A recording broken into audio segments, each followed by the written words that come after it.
Hello ladies and gentlemen, I know it's been 3 months, almost 4, since I last uploaded a video. Anyway, so when you guys think of the term LolCow, I'm pretty sure what comes to mind is Boogie2988, Wings of Redemption, Nova Online, and if you're in commentary, Dalen. What if I told you that there is such a thing of a Roblox LolCow? If the title wasn't obvious enough, yes, I am referring to Parlo. He is the first ever Roblox LolCow because honestly, I can't think of anyone else in the Roblox scene that would be considered a LolCow, and Parlo fits that criteria. Essentially, he's the Roblox Chris Chan since Chris Chan was an OG LolCow, so that would make Parlo the OG LolCow of Roblox. This shade is coming at me, I wonder who throws it. They can't see the vision, boy, they must be out of focus. That's a real hot album, homie, I wonder who wrote it. Oh shit. I spy with my little eye, a girly I can get cause she don't get too many likes. A curly headed cutie I could turn into my wife. Wait, that means forever, ever, hold up, never mind. Many people have tried to help Parlo mentally and financially by giving him advice such as not to feed into the trolls and to completely ignore them. People such as Amos, Ace, Spinling tried to help Parlo. Even Parlo's Roblox friends also tried to help him such as Gwamgo, Schlep, and Ruben Sim. Yes, even Amos tried to fucking help him. In my, there was, when that whole thing happened, it was like a 50-50. You can see in the beginning part of that clip, I shared like DMs between me and him. After he said that, I actually like checked up on him to make sure he wasn't actually gonna do anything. He tried to be his Jesus to Parlo. It's like the one meme of, oh, I can fix her. It got so fucking bad that even Turkey Tom gave him advice on stream. Fuck, I even gave him advice on my video I made on him about a year ago, even though I fucking hate him. Because misinformation spreads like wildfire on the platform. I mean, it can, but if the misinformation has no real basis and it's obviously fake and you've already addressed it, then by acknowledging it, you're only giving it more attention. You know, you're fighting fire with fire. If you want to put it out, you need to just starve it of oxygen. If I ignore it, people will take it as a sign of me dodging the allegations and therefore being guilty. I mean, it depends. Like, are some people going to take it that way if they're totally uninformed? Yes, but their opinion generally doesn't matter once you've responded to it once, right? Unless it becomes like a huge story where you need to respond. You're just feeding in. You're just feeding into what they want to hear. And you know, despite the help, Parlo does the usual of, oh, I'm gay, I'm depressed, I'm fat, my mental health is horrible, I'm fat, I'm gay, I'm depressed, I'm fat, and repeat. Okay. And then after a while, I'm like, holy shit, this guy's. And then we confronted him. So This man got advice from Amos and Turkey Tom, and he's still a total fuck up. Fuck! And what the fuck is it with you? I was looking at Before we get into the new stuff, I would like to reference some of the stuff that he did from a year or 2 years ago. Firstly, he deflected onto me after he had been outed for baiting and implying that I was some quote-unquote malicious piece of shit doxer. Secondly, he falsely accused Grimsy of revenge. He made allusions throughout the entire video that he's done fucked up shit which got him to big trouble at school with this girl, and he would not go into detail about what it was. Now, I'm not going to make any insinuations, but what fucked up shit would you do in a relationship in your young teenage years, which is the same thing all these commentary channels actively preach against? I don't know. Oh, well...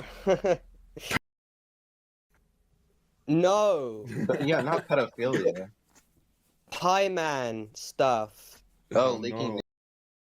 Yes. I don't think you... I don't know about that one.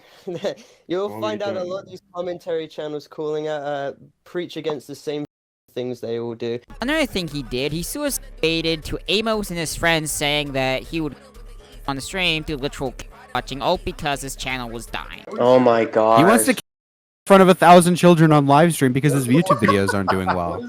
No, it's just not what's happening. Like, you're taking the fucking piss out of it right now. bro, you literally. Okay, you threat. That's literally what you said. And first of all, you're saying it's a threat. It's not a threat. Second of all, you're construing it to It's not something a threat. that So you're saying this reason is why something I'm that you're doing it. 1,000% going to do. Oh, I absolutely am the way things are going. That's not a threat. Okay. Parlo was objectively dating. He was mad because he has a hate boner for Pyro. You know, he just realized, like, after me and Emra talked to him that, oh wait, I've wasted my time for like all this time. Also, his dog came back, so that was another thing. Okay. And well, on top of that, and Sorry. Yeah. Keep going. Yeah. And on top of that, he was also mad because his channel was dying and that he was getting strikes on his channel. All of these factors led him to say, I'm gonna in front of 1,000 children on live stream. Also, another thing, he got mad at someone on Twitter because they, quote, retweeted their tweet saying that Parlo was not like us, which caused the individual to get harassed by Parlo's fanbase. Yes, Parlo got mad over a fucking tweet memeing on him with not like us. Fuck! And what the fuck is it with you? I was looking at the Parlo was once universally liked by mostly everyone in Roblox and outside the Roblox commentary community. Not by everyone, but some. For going after the Roblox trolls such as Lisa Gaming. Nowadays, he's just seen as a massive Roblox LolCow, or as I like to refer to him, the Boogie2988 of Roblox. No. Okay. Yeah, probably say, just probably think on I'm not this. leaving anything. I'm not leaving anything. I was gonna make the response video, leave and come back. Now I've seen that that is impossible, and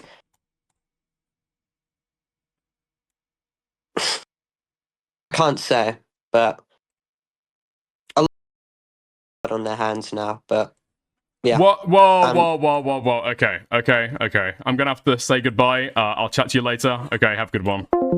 You see, the reason why I compare him to Boogie is because of Parlo's recent GoFundMe scandal. Honestly, it's just one of the many things he has done during his YouTube career. Actually, this time he majorly, because this wasn't just his normal or LolCow rage he has every so months. No, not at all. This time, he scammed his child audience for money. He framed the GoFundMe as a desperate need to pay bills and buy food. But in reality, though, it was actually to fly over some not across the fucking pond to college dorm. To be honest, you gotta feel bad for his roommates that had to hear him getting by a gay using Cinderella. Let me go into detail why he's just like Boogie2988. Firstly, Boogie scammed his audience and framed the scam as necessary to pay for his medical cancer treatment. Then it turned out he faked cancer and pretty much scammed his whole audience. And we don't fucking know what he did with that money. With how Parlo is Boogie2988 of Roblox is because he pretty much did the same fucking thing. Made a GoFundMe, claimed to his audience, emphasized just the usual fucking bullshit saying, I'm broke, I cry myself to sleep, I'm broke, please give me money, I'm gonna myself, I'm and repeat. Then it turns out the money wasn't for that, but instead to fly some over some random ass furry he met on the internet, definitely had gay furry East calls for 10 hours a day, and most definitely had jar sleep calls with Wolfgang, aka internet adjacent. After all this was exposed, Parlo denied that this wasn't a fucking scam, that he did use the money for that, but again, the logs say otherwise. On top of that, this motherfucker posted a whole Google document going into detail what he did with internet adjacent. Like, firstly, Parlo, I don't care if you're that's cool if you are. And secondly, you have a fucking audience. They're not supposed to know what the fuck you did with Wolfgang. Fuck, even me as an adult, I don't want to see what you and Wolfgang did in private. Nobody, not even the adults, wanted to see or read that document. That should have stayed private. But hey, at least you didn't leak the gay to prove whatever fuck conclusional point you have in your head. But hey, at least that didn't happen, so I'll give you that. with you. I was looking at the light. Fuck! And what the fuck? Dad, I need to find Cinderella. You can't just chase a legend, son. Maybe the internet's wrong this If time. this stick means that much, I'll help you look. From the studio that believes in impossible quests comes a story of family, courage, and one very purple stick. I'm sure at this point everyone has heard about Parlo's toy that he named Cinderella, which was used to play Wolfgang. There are currently 8 billion people on this planet, with some being attracted to the same gender or both genders, like for example, internet adjacent. And who do you think he decided to bang out of all the 8 billion people in the world with some possibly be gay? Oh, he decided to have Parlo. This whole entire situation, it's all been about Parlo scamming his audience and being a total psychopath, which I 100% agree with the criticisms, but I think having with Parlo is a crime in itself, because how thirsty and down bad that you gotta be to go so low to bang Parlo in his college dorm room and let him you with Cinderella. You have no fucking clue where his ding has been at, especially considering how much of a fucking degenerate he is and how much of a ass he is. You don't know if he's been raped by the entire fucking country of the UK. You don't know if he has an STD, which I personally think he does have a because he most likely has been ran through by his entire fucking college campus. So if I was you, Wolfgang, I'd get myself checked. Another thing, if you were so thirsty down bad that you had to lower your standards for that thing, instead of wasting your time to be flown over by Parlo for you could have easily hired a dude. That would have been a way better solution, and you would have saved so much fucking time. With you. I was looking at the light. Fuck! What the fuck? Parlo's not just a scammer in a but he's also a racist. He made several remarks about black Indians, and he also believes in the Great Replacement theory. But that's not my point here about Parlo's racism. My main point here is that he calls out people for being racist, but he does the same exact thing behind closed doors. Keep in mind, this guy is literally white as day, so I don't think it's the best idea to be saying that kind of word on a YouTube channel publicly in front of his audience. Literally crazy stuff there. And this isn't the Let Edgy 2016 time anymore, Mr. Connor. You can literally be held accountable for your actions. If you're gonna be calling out people for racism and using slurs, but you yourself use and are also fucking racist, then you have no room to talk, Parlo. Another thing, he supposedly went down the alt-right pipeline in 2024. Edgy, being down the reform alt-right pipeline back in 2024 and making comments that could be deemed as like bigoted and shit to people. You're probably saying, but AJ, didn't you also go down the alt-right pipeline at some point as well? Yes, but that's when I was 16 years old, and I was still a minor at the time when that happened. Parlo, though, it's completely fucking different, because he was alt-right when he was already a grown-ass man, so he has no fucking excuse. From my own point of view, if you go down the alt-right pipeline as a 15 or 16-year-old, that's okay, because you're still a minor, you're still developing, and still figuring things out. So of course, it's most likely you're gonna go through certain phases, which also includes being alt-right. And by the way, I'm speaking from experience here. But if you become alt-right as an already functioning grown-ass adult like Parlo, then you have no excuse for it, and are cringe, corny, and fucking goofy. It's even worse when you become alt-right when you're a fucking Roblox YouTuber and a grown-ass adult. Literally, pick a fucking struggle. Guys, who is this? Yeah, what the heck? Weird. Hey, what's up, guys? I'm Parlo. I used my GoFundMe money to track down the I wanted to meet from Discord. Oh my god, dude, are you serious? Bro, hey, quit laughing. That's not with you.